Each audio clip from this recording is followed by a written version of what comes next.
Day 17. Jesus appears to Mary Magdalene. Possessed. That's what they had said about the wild-eyed woman who was tormented by unseen shadows and stumbled around town mumbling to herself. But he took pity on her, called her by her name, and drove out the darkness.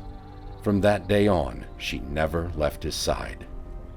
She had traveled with him as he went from town to town, and she had been there during the trial as Pilate pronounced his sentence. She had stood by him as he was whipped, cursed, and spat upon. She had fought to stay close as the crowd pushed and shoved up the hill where the nails were pounded into his hands and feet. She had stayed there during his unbearable crucifixion, and finally she heard him cry, "It is finished." Then as dusk fell, she had followed along as they took him to the tomb. Then had come the Sabbath, a day of dreadful numbness, waiting for Sunday to come, when she could return. Just before daybreak, she had risen and walked through the winding streets with her packet of spices. She had come to the garden to do what little was left, to anoint his body and say a final goodbye to the one who had made her whole again. But when she arrived, the tomb was empty, and the Lord's body was gone. Why would anyone take a dead body? It made no sense.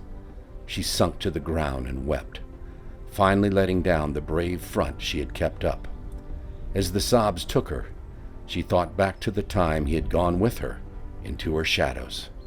Now she felt the darkness threatening to return. "Woman," said a voice nearby, probably just the gardener come to work, "why do you weep?" Unable to even raise her head, she struggled to get the words out.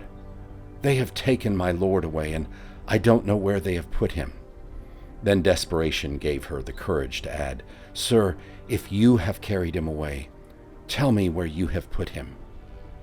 In the silence that followed, she thought to herself, "They have taken my Lord away, my Lord, my dear one." And then came one word from a voice she recognized, calling her name again, like it had so long ago.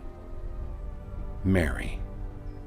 Gazing up, she looked into the eyes that she most wanted to see, eyes full of love and alive once more. Alive. The word ran through her like a trickle after a winter's thaw, and then like a mighty torrent. Alive. "Teacher," was all she could manage to say as she fell at his feet, bathed once more in tears, but also in heavenly light. Alive.